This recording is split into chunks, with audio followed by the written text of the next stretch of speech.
Nosso boa noite a todos. Estejamos em paz. Somos todos bem-vindos a mais uma palestra doutrinária da Sociedade Espírita Allan Kardec. Momento esse que podemos refletir através de temas importantes e atuais à luz da nossa doutrina espírita.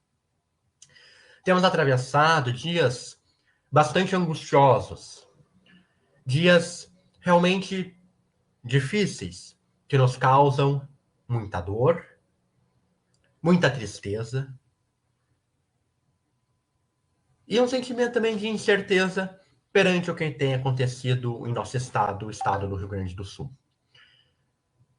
Importante nessa hora fazermos aquilo que estiver ao alcance de nossas mãos, estendendo o auxílio material que nos for possível e também o auxílio espiritual.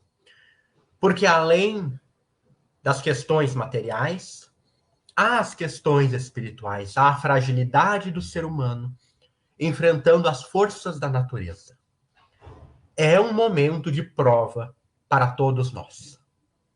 É um momento também de alerta, a fim de pensarmos e refletirmos em torno das escolhas que estamos fazendo e que afetam todo o planeta. Mas nesses instantes, procuremos manter o nosso coração o mais sereno possível. Não esqueçamos de confiar na providência divina. Guardemo-nos na fé em Deus nosso Pai, que jamais abandona quaisquer de suas criaturas. Devido aos eventos climáticos que têm acontecido, a sede da Sociedade Espírita Allan Kardec, situada na Rua Fernando Machado, número 883, ali no centro de Porto Alegre, está temporariamente fechada até domingo.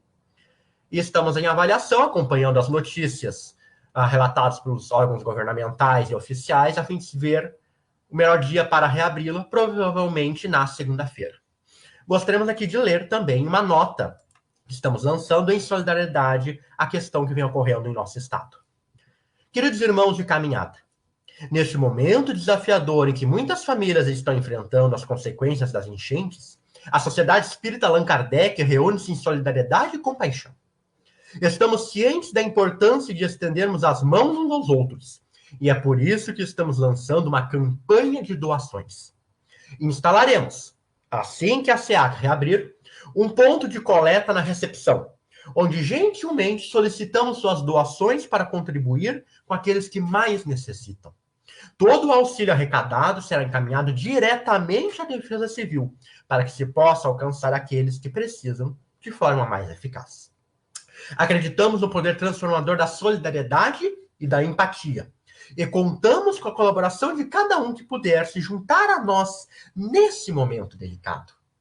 Juntos, poderemos oferecer conforto e esperança às famílias afetadas. Lembrando sempre que, como ensinou o nosso querido Francisco Cândido Xavier, um episódio bastante conhecido, isso também passa. Agradecemos desde já toda a generosidade, todo o apoio e desejamos que todos estejamos bem. E convidamos agora a fazermos a prece de abertura para a palestra doutrinária desta noite. Elevando nosso pensamento a Jesus, o nosso divino mestre. Te agradecemos a oportunidade de aqui estarmos. Rogando, Senhor, por todo o nosso estado. Por todas as pessoas que se encontram necessitadas.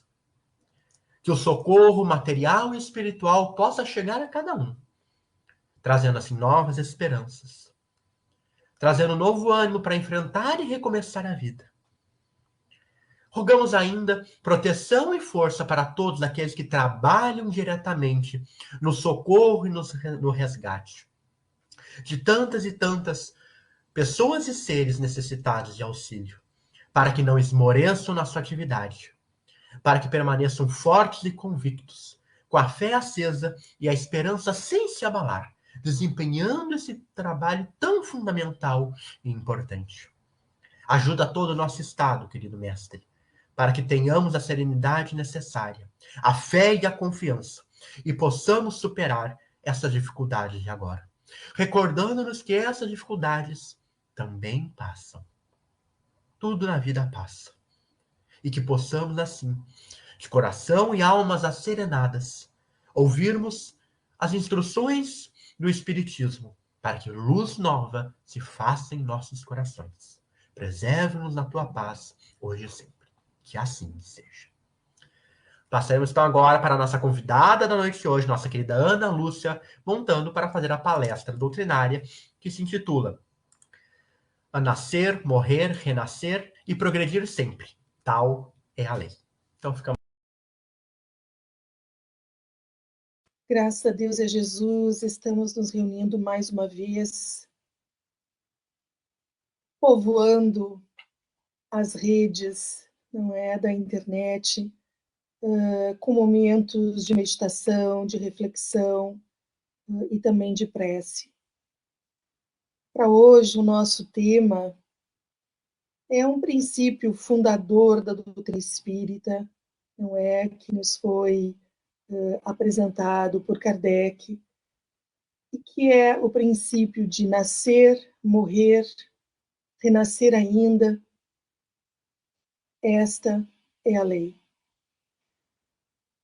E este tema, este princípio, ele está na base do nosso comentário, da nossa reflexão de hoje, que é o capítulo 4 do Evangelho segundo o Espiritismo. Ninguém poderá ver o reino de Deus se não nascer de novo. E a proposta para a nossa reflexão é o que está por trás desse processo do nascer, morrer, renascer ainda, que é o princípio da impermanência.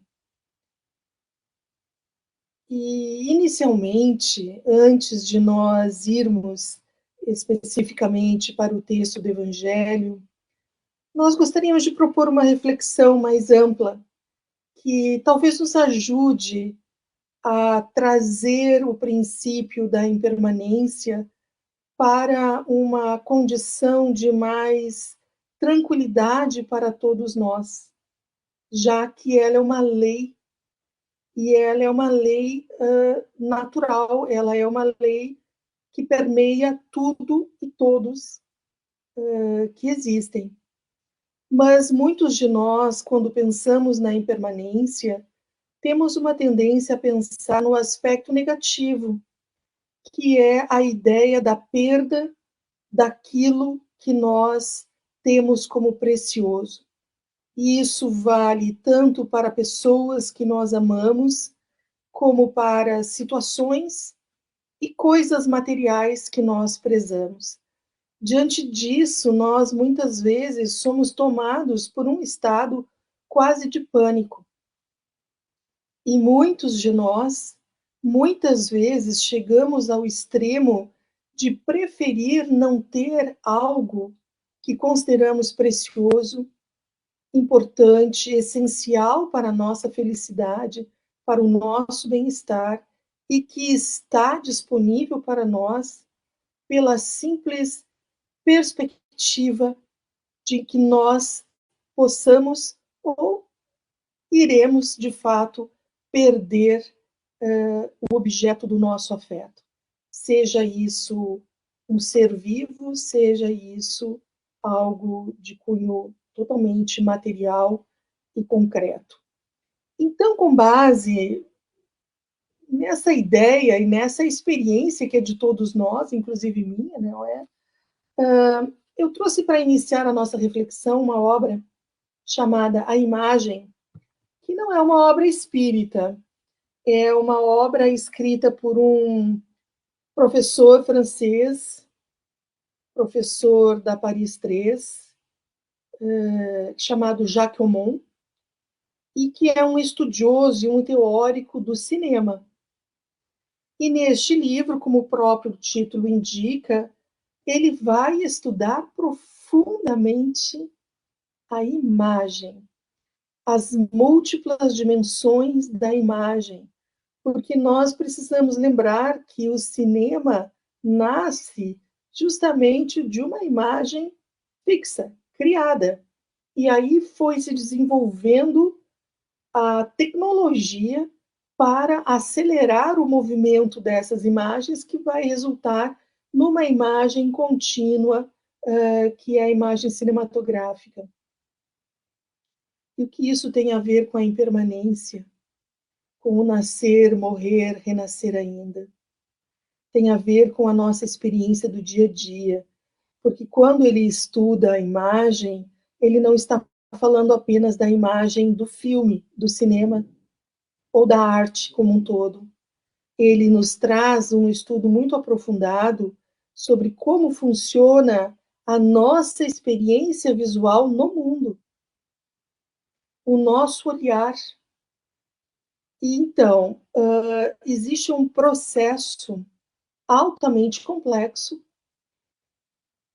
que relaciona, e ele relaciona nesse processo, a nossa experiência de ver uma imagem, seja artística, em qualquer linguagem, um objeto que está diante dos nossos olhos, com a nossa forma de ver a vida.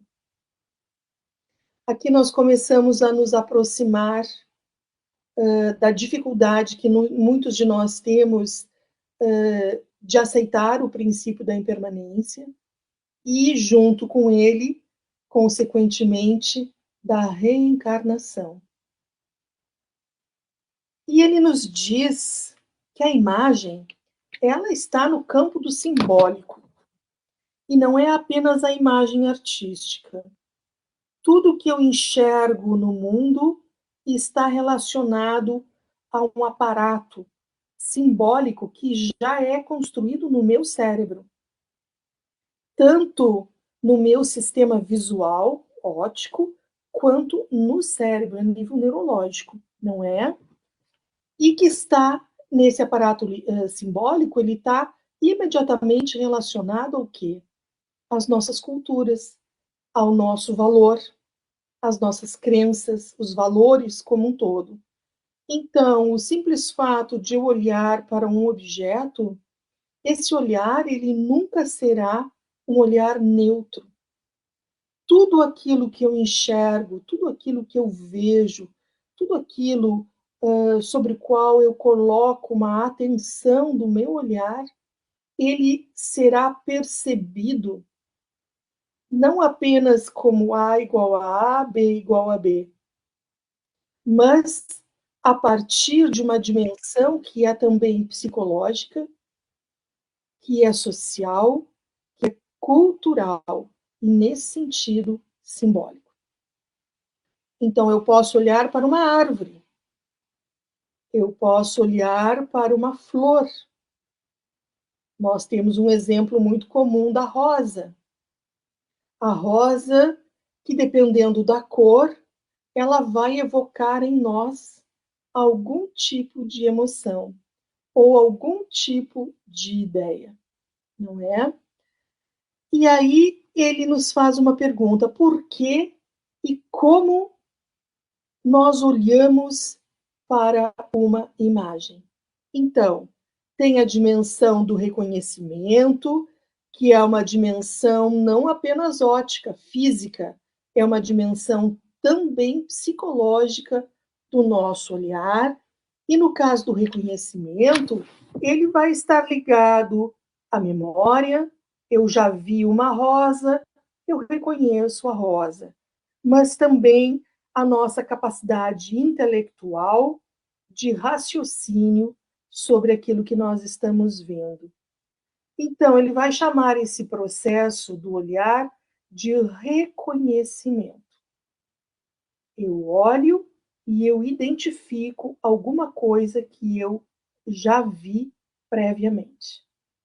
Ele vai falar também que na experiência do olhar existe uma outra dimensão mais abstrata, mais complexa, que é a dimensão da rememoração.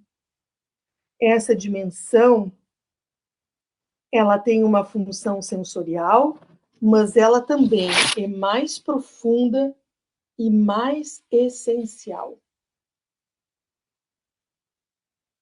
Então, através do olhar, eu reconheço e eu também posso rememorar. Quando eu olho uma rosa e eu já vi a rosa, eu a reconheço e eu a defino. Aquilo é uma rosa. mas pode ser que quando eu veja uma rosa vermelha, eu rememore um momento afetivo importante em que eu recebi uma rosa vermelha. Então, a experiência do olhar, ela é uma experiência impermanente também. Por quê? Ele nos diz, reconhecer uma imagem ou algo em uma imagem é identificar, pelo menos em parte, algo que se vê ou se pode ver no real, mas também tem uma constância perceptiva que é uma satisfação de reencontrar, olhar, reencontrar uma imagem traz prazer a todos nós. E esse prazer, essa constância perceptiva, eu olho uma cadeira e ela está parada, não apenas eu reconheço a cadeira, mas eu a vejo parada. Essa constância perceptiva, ela está ligada também a um mecanismo do nosso cérebro, que nos ajusta e nos dá uma ideia de estaticidade. E essa estaticidade, a ideia de que estamos parados, ela nos dá conforto psicológico. O problema é que não apenas nós, mas o tempo, o planeta, o nosso sistema solar inteiro está constantemente em movimento. Ou seja, a única o único aspecto, a única dimensão permanente da vida é o movimento, é a impermanência. E ele vai nos citar um outro teórico, onde ele vai nos dizer que esses aspectos ópticos que nos permitem identificar e reconhecer imagens são parte de uma totalidade, de um conjunto de tendências estabilizadoras. Essas tendências estão no nosso cérebro, estão no nosso corpo, que estabilizam a imagem e que nos impedem de ficarmos tontos em um mundo de aparências flutuantes. A experiência de olhar, reconhecer e rememorar, que é uma experiência que nos traz prazer, reconhecer nos traz prazer, e que parece que é uma experiência concreta, objetiva, permanente, na verdade, tem uma dimensão psicológica impermanente. Eu posso, a partir desses esquemas mentais, cerebrais, eu olho uma cadeira e eu reconheço. É uma cadeira.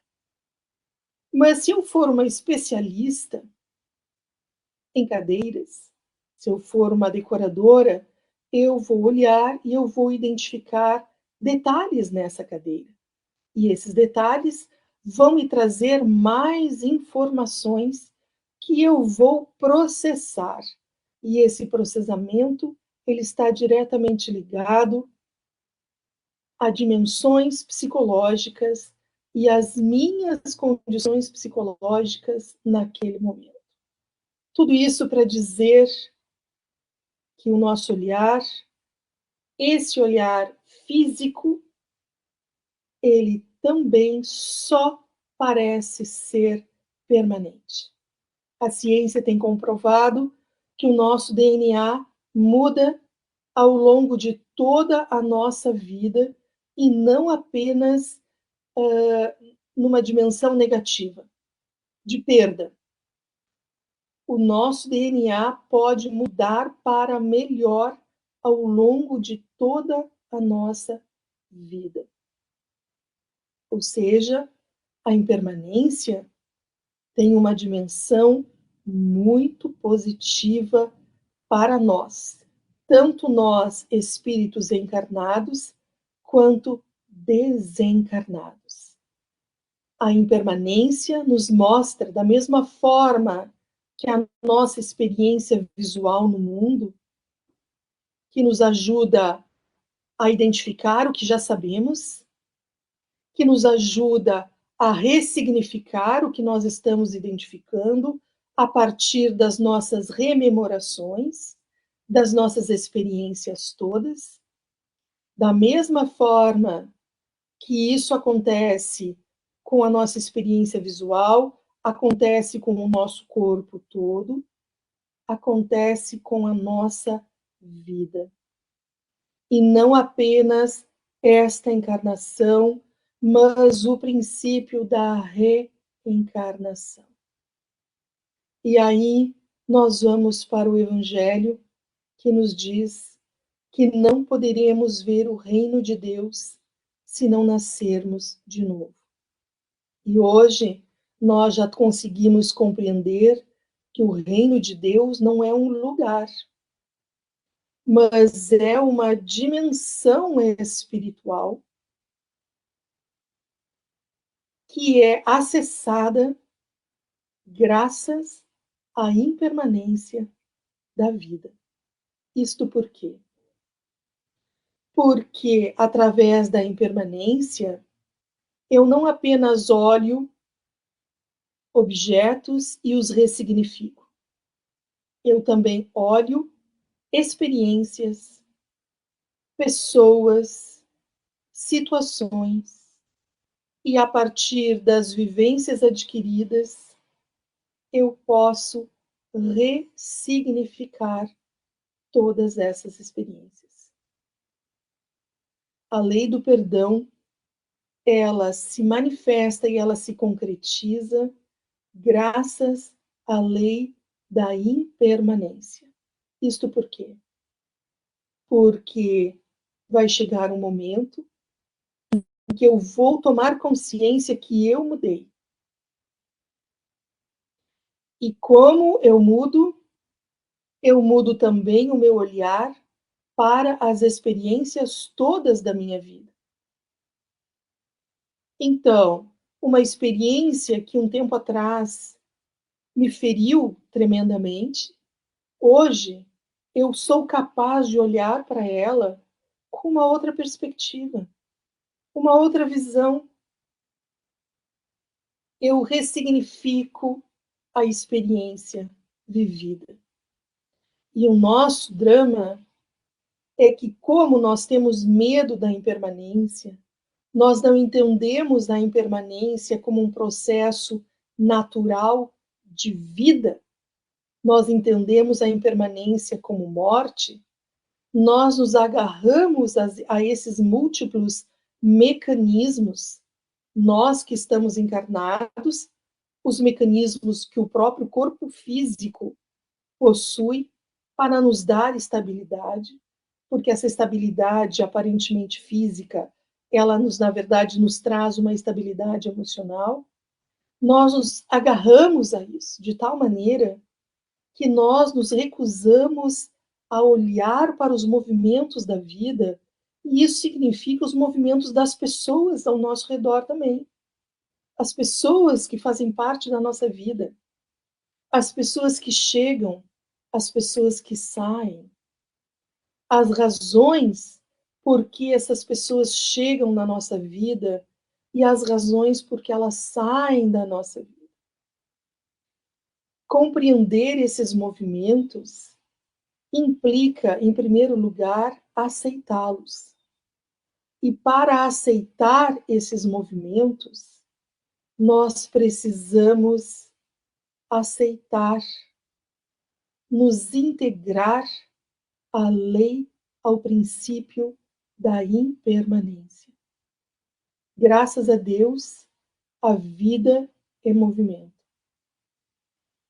Então, se hoje eu estou vivendo uma experiência que eu considero de dor, ou que talvez eu considere como insuportável, eu posso lembrar neste momento que a vida e que o princípio absoluto é a impermanência.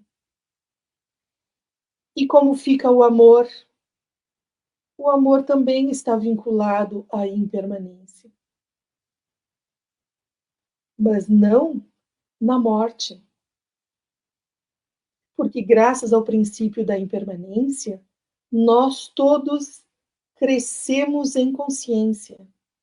E quando, nos movimentos da vida, nós crescemos em consciência, nós estamos crescendo em amor.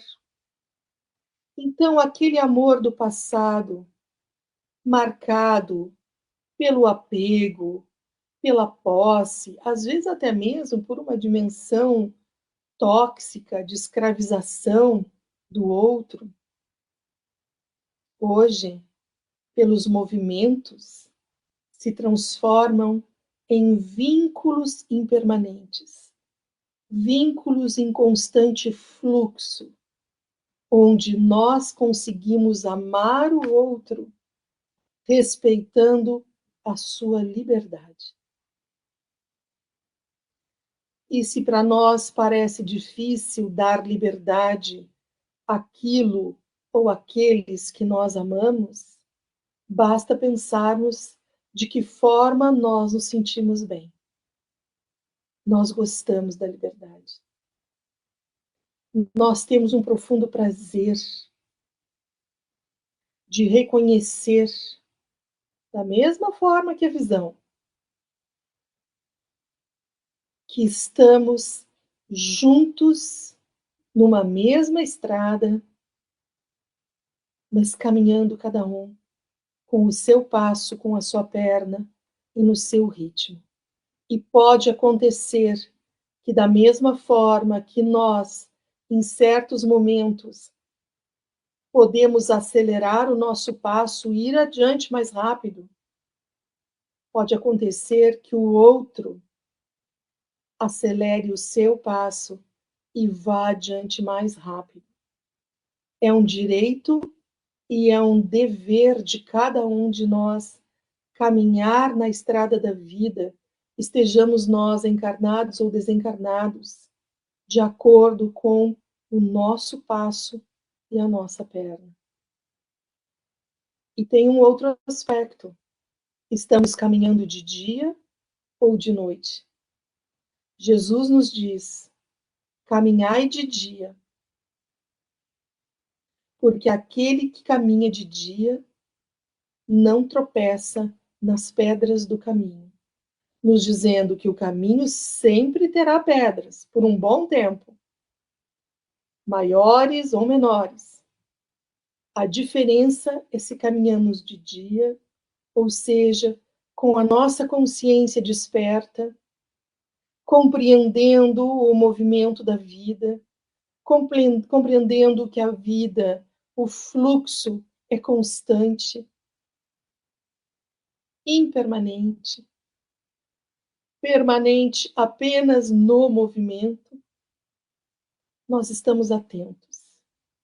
E aí nós conseguimos olhar para essa pedra com uma visão psicológica menos distorcida. Porque se a minha visão psicológica está muito distorcida, eu posso olhar para um pedregulho e enxergá-lo como uma montanha. Mas se eu estou carregando a luz da fé, no nosso caso, a luz do Evangelho, porque somos cristãos, a luz dos ensinamentos da doutrina espírita, porque somos espíritas, podemos caminhar de dia. E talvez a nossa visão ainda esteja distorcida, apesar do esclarecimento, da luz da nossa fé, porque ela ainda é frágil. Nós vamos enxergar aquele pedregulho maior do que ele é, mas não do tamanho de uma montanha. E quando eu estou diante de uma pedra pequena, toda a minha movimentação será completamente diferente. Eu farei tudo com muito menos esforço. eu vou chorar menos, provavelmente, eu vou ter mais ânimo, eu vou ter mais coragem para perseguir a minha meta, que é o amor. A permanência do amor nos processos de movimento da minha consciência. E aí o nosso apego, ele vai tocar uma questão muito importante para nós, que está aqui no Evangelho, capítulo 4, item 18, 19, que são os comentários de Kardec sobre a reencarnação, que fortalece os laços de família, ao passo que a unicidade, a estagnação da existência os rompe. Muitos de nós temos pânico da morte, porque temos pânico de perder as pessoas que amamos. A impermanência no amor sustenta o amor. É constante. Por quê? Porque quanto mais nos movimentamos, mais o amor toma conta de tudo. E Kardec então nos diz que os laços de família, eles não sofrem destruição alguma com a reencarnação, que é o movimento do espírito de mergulho no corpo material e de saída para que na fonte possa ampliar mais rapidamente a sua consciência, compreender todas as experiências vividas na matéria. E alguém poderá perguntar, mas então por que precisamos do corpo? Porque a nossa consciência é tão pequena que se nós não estivermos numa dimensão de matéria mais densa, nós não temos sequer consciência de nós mesmos. A matéria, o corpo humano, o corpo material, é a grande conquista do espírito. Quando nós recebemos um corpo pela primeira vez, porque estávamos em processo de construção, é o início de um novo paradigma para nós enquanto espíritos. E ele nos diz: os laços de família não sofrem destruição alguma com a reencarnação. Mas de que laços ele está falando? Ele está falando dos laços de amor. Todo o amor construído, todo o amor gerado em cada existência nunca se perde. E ele nos diz: os espíritos se procuram no plano espiritual pelos vínculos de afeto. E quando reencarnam, de acordo com os seus méritos e, sobretudo, com as suas necessidades, eles muitas vezes se reúnem em famílias. Nem sempre as famílias se constituem apenas de seres que já se amavam. Elas incluem também no processo da impermanência, do movimento constante para a integração com a vida e com o amor, as famílias sempre se abrem para receber novos membros e, às vezes, aqueles membros do passado com quem precisamos refazer as contas. E se nós temos dúvidas disso, basta nós observarmos como é o nosso vínculo com cada uma das pessoas da nossa família. Se nós temos dúvidas com relação à permanência do amor na sua impermanência, ou seja, no seu crescimento constante, basta pensar em alguma pessoa que cruzou o nosso caminho parece que entrou no nosso coração de uma forma inexplicável, a não ser que sejamos espíritas, e que aceitemos que o amor é lei constante, permanente, na impermanência do seu movimento. Sempre que nós reencontramos um antigo afeto do passado, leia-se de outras vidas, às vezes muitos séculos nós ficamos separados. Mas quando nós reencontramos, a força magnética do amor nos aproxima, nos conecta de tal forma que o nosso sentimento e a nossa sensação física é de que algo colou em nós. Curou. É do prazer do reconhecimento. Da mesma forma que quando nós enxergamos no mundo um objeto que nós já vimos antes, nós temos, Jacomon nos diz, o prazer de reconhecer esse objeto. É o conforto de estar diante de algo conhecido. Da mesma forma que isso acontece com a nossa experiência visual no corpo, no mundo material, sempre que nós reencontramos um espírito que nós já amamos em outras encarnações, nós também teremos o prazer do reconhecimento. Esse prazer nos dá conforto, nos dá um estado emocional de constância. E isso nos faz muito bem. Todos nós, em algum momento da nossa reencarnação, encontramos alguém. Ou melhor, reencontramos alguém que nós já começamos a amar em outras vidas. E que hoje, graças ao princípio da impermanência, estamos tendo a oportunidade sagrada, divina, misericordiosa de reencontrar. Mas a lei da impermanência continua. Então, não é para reencontrarmos, para ficarmos ou vivermos no padrão que nós vivíamos antes.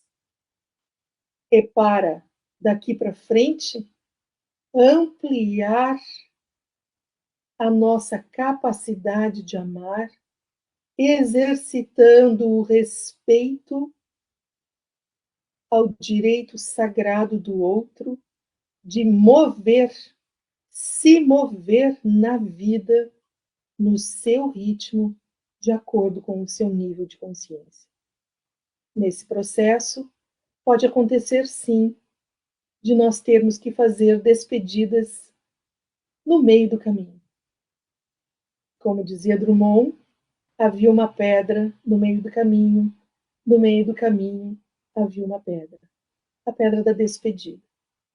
Nós podemos enxergar essa pedra como um pedregulho, porque sabemos que os vínculos do amor não se rompem jamais, ou podemos enxergá-la como uma grande montanha intransponível, cuja dor é insuportável e, consequentemente, achamos que é demais para nós. Ele nos diz: a união e a afeição que existem entre pessoas parentes, e não só parentes, amigos, casais, são um índice de simpatia anterior que as aproximou.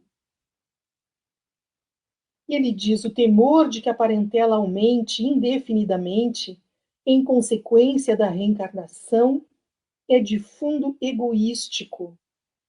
Prova naquele que o sente falta de amor bastante amplo para abranger grande número de pessoas. E ele diz, em resumo, 4 alternativas se apresentam ao homem para o seu futuro de além-túmulo. A primeira é o nada, de acordo com a doutrina materialista. Só existe o corpo, quando o corpo morre, não tem mais nada. A segunda alternativa é a absorção no todo universal, sem identidade, de acordo com a doutrina panteísta. A terceira alternativa é a individualidade, com fixação definitiva na sorte, segundo a doutrina da Igreja. Se somos maus, somos absolutamente maus, vamos para o inferno eterno. Se somos perfeitos, o problema é que nenhum de nós nesse estágio é perfeito, vamos eternamente para o paraíso. Se estamos numa condição mediana, vamos para o purgatório definitivamente. Essa é a terceira opção. A quarta alternativa é a individualidade com progressão indefinida dentro da lei da impermanência, conforme a doutrina espírita. E ele termina nos dizendo, com a pluralidade das existências, inseparável da progressão gradativa, há a certeza na continuidade das relações entre os que se amaram. E é isso o que constitui a verdadeira família. E alguns de nós poderá dizer, mas então o meu marido, a minha esposa que eu amo tanto, vai casar de novo numa outra encarnação com outra pessoa? Pode acontecer. Mas o amor verdadeiro que existe entre nós não está na dimensão da posse.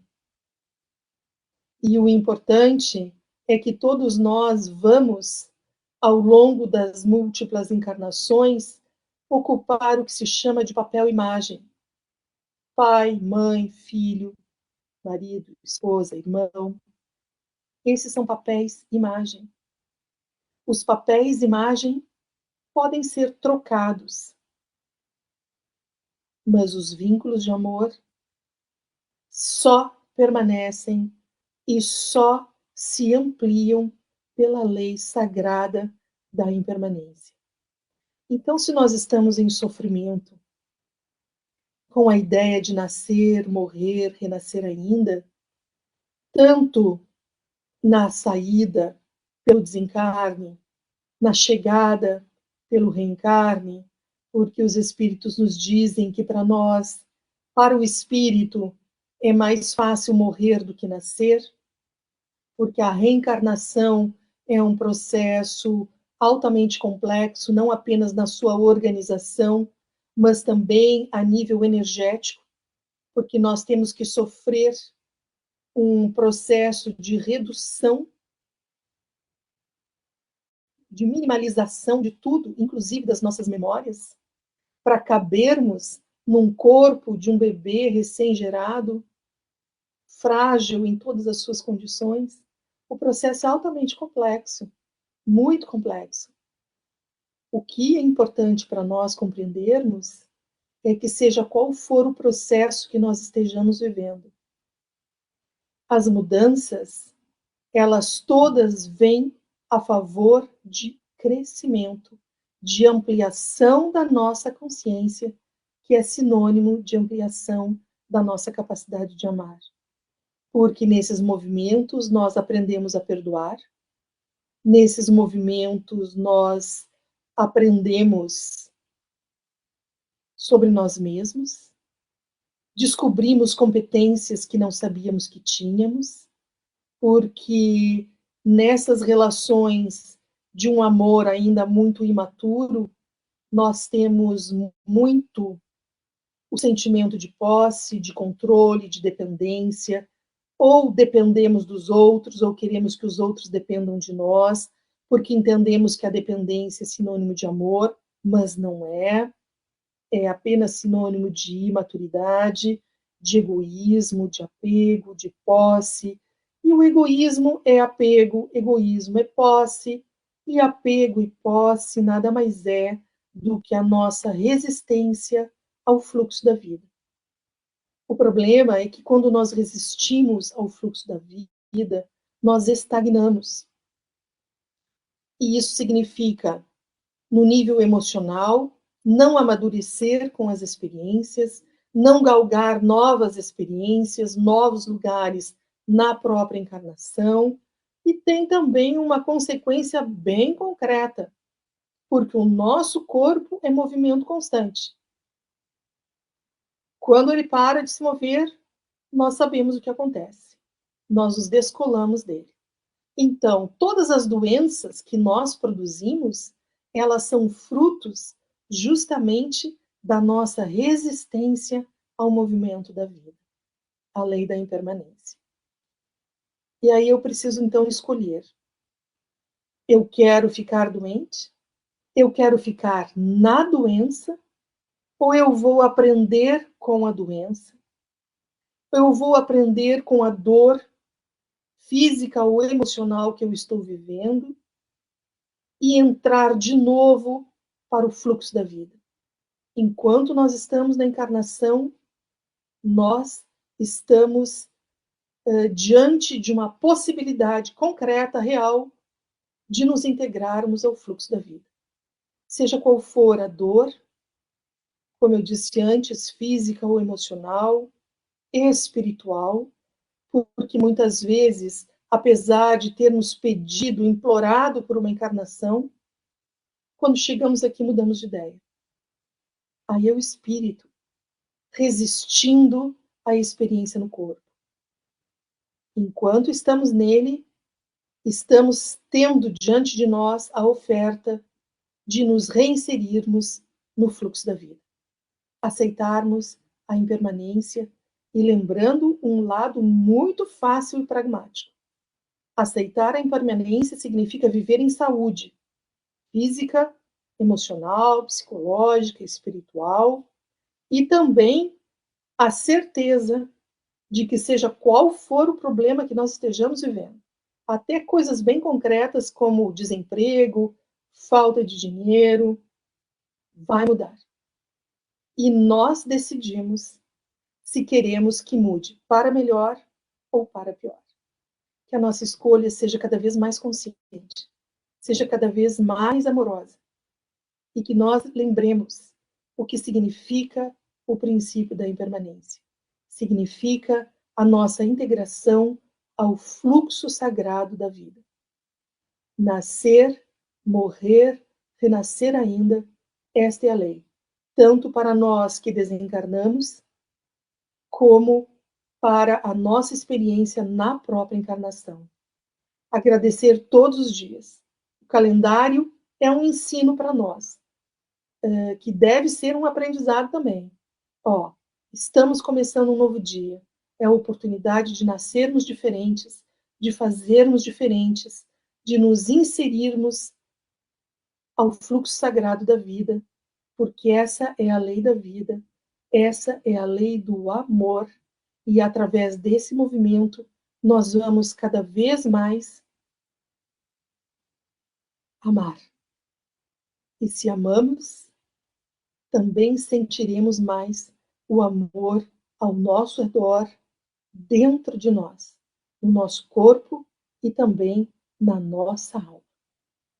Que a paz de Deus e de Jesus permaneça entre todos nós, que acima de tudo a doutrina espírita, a luz do Evangelho do Cristo, possa entrar no nosso coração, possa ser aquela brecha que se abre para que nós nos reintegremos profundamente à lei do movimento da vida, porque é só ela que vai nos trazer a felicidade que nós já podemos sentir nesta encarnação, no dia de hoje.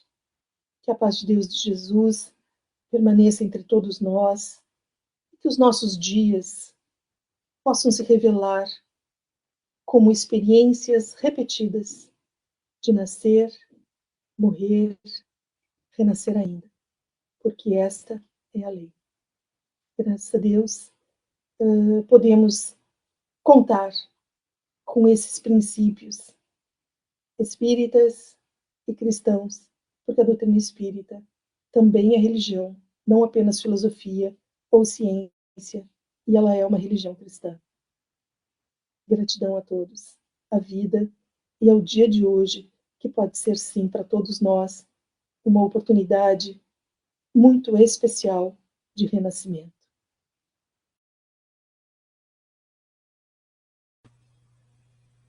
Muito obrigado, Ana Lúcia. Trouxe proveitosos esclarecimentos para nós, que também muito consolam os nossos corações. E que possamos aprender a renascer realmente a cada dia, vencendo as nossas imperfeições e progredindo sempre, como Allan Kardec tão belamente colocou. De imediato, então, convido todos a fazermos a prece de encerramento das nossas atividades da noite de hoje. A Ti, Jesus, agradecemos a oportunidade dos ensinamentos desta noite. Guarda-nos na Tua paz, para que possamos, pouco a pouco, ir nos desvencilhando das nossas imperfeições e dos nossos defeitos, das nossas paixões e dos nossos deslizes, caminhando com acerto na grande estrada da vida. Que a Tua doce e consoladora palavra possa chegar até os nossos corações, nos trazendo o alívio e o conforto de que necessitamos. E ainda, Mestre, porque eternos pedintes que somos, rogamos a bênção para todo o nosso estado, nesse período de dificuldade, para que todos nós, coletivamente, possamos também renascer para novos tempos de solidariedade, de fraternidade e de responsabilidade. Preserva-nos na Tua paz. Que assim seja. Agradecemos a companhia de todos que nos assistiram e até a próxima sexta-feira, se Deus quiser.